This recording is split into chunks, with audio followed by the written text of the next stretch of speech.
And Journal Record Associate Publisher Ted Struley joins us to discuss other stories making news in business today. Hi, Ted. Hi, Susan.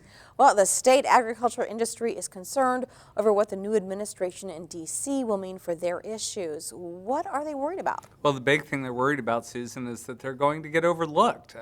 They're really hoping for some more protections in the next version of the Farm Bill, but they think that President Trump's background and track record suggests that he doesn't have a great deal of interest in agriculture, and by the time it gets over to Congress, they could actually lose ground with just nobody paying much attention to their industry.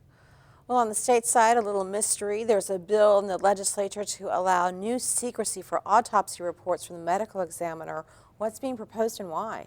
Well, State Senator Stephanie Bice is proposing that the cause of death and some other information in autopsy reports be redacted or withheld for a period of time for public consumption.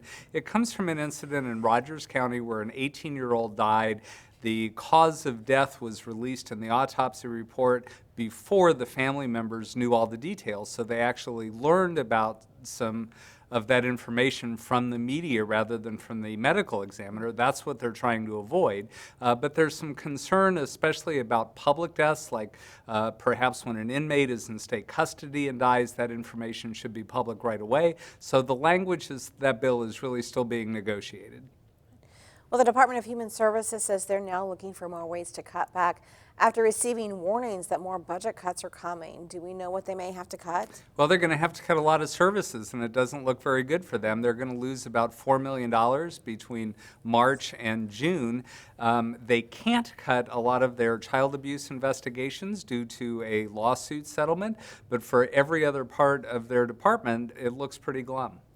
Well, the future looks bright for one group. The money keeps rolling in for ONEOK. What's the latest income report? Well, it's pretty substantial for this year. Net income for 2016 was $352 million, up from $245 million in 2015.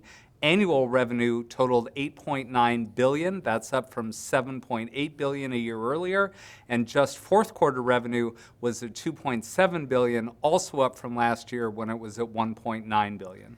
All right, Ted Struley with the Journal Record, thank you so much for being with us. My pleasure.